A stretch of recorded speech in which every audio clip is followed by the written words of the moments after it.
নিজে আমার রুম ছেড়ে দিয়ে আসতাম ওদের শারীরিক মেলামেশার জন্য। সব চ্যাটিংই আছে, আমি ওকে বিয়ে করতে চাই।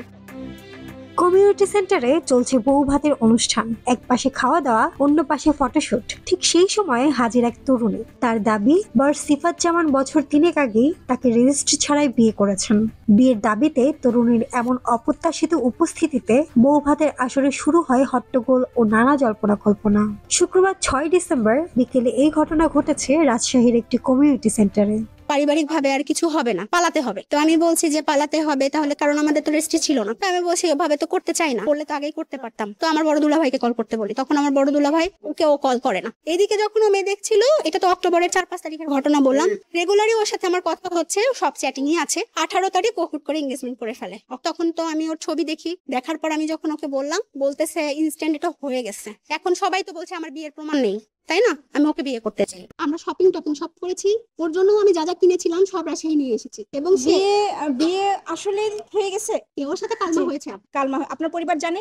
আমার পরিবার জানে বলতে ওরকম ভাবে আমরা কাউকেই জানাই, ওর পরিবার কেউ না, আমার পরিবার কেউ না, কারণ আমাদের পারিবারিক ভাবে হওয়ার কথা ছিল। বউ ভাতের আসরে উপস্থিত হওয়া এই তরুণীর বাড়ি কুড়িগ্রাম। রংপুরের কারামাইকেল কলেজে পড়ার সময় তার পরিচয় হয় সিফাত জামানের সঙ্গে। সেখানেই প্রেমের শুরু। কারামাইকেলের পাঠ চুকিয়ে তিনি ঢাকায় চলে যান। সেখানে একটি বিশ্ববিদ্যালয়ে ফ্যাশন ডিজাইন নিয়ে লেখাপড়া শুরু করেন। এই সময় সিফাত রংপুর থেকে রাজশাহী এসে কলেজে মাস্টার্স শেষ করেন।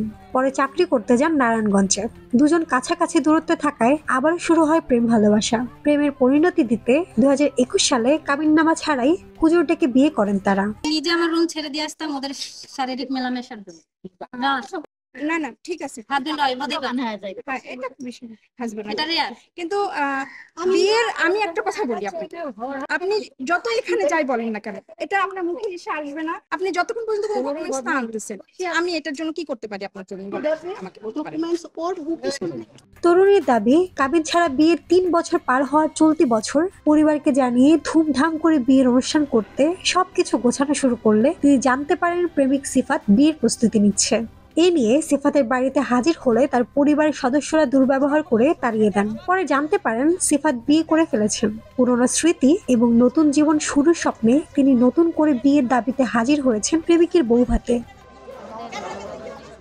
বরের আত্মীয় স্বজন প্রমাণ চাইলে তরুণী সিফাতের সঙ্গে তোলা তার ছবি ও বিভিন্ন অ্যাপে যোগাযোগের স্ক্রিনশট দেখান।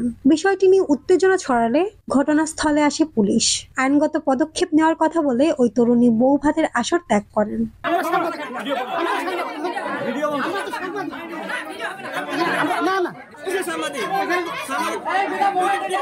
এই বিষয়ে সিয়াম ও কিংবা তার পরিবার কোনো বক্তব্য দেয়নি। সিয়ামের মামি ও খালুর দাবি, মেয়েটি প্রমাণ দেখাতে পারেনি, তার উদ্দেশ্য ভালো নয়। রাজপাড়া থানার অফিসার ইনচার্জ আশরাফুল ইসলাম বলেন, খোঁজ খবর নিতে ঘটনাস্থলে পুলিশ পাঠিয়েছিলাম। মেয়েটি চলে গিয়েছিল। সে লিখিত অভিযোগ করলে তদন্ত করে ব্যবস্থা নেওয়া হবে। মাহমুদ আঞ্জুম বৃষ্টি, নেক্সট রিপোর্ট, কথা কম।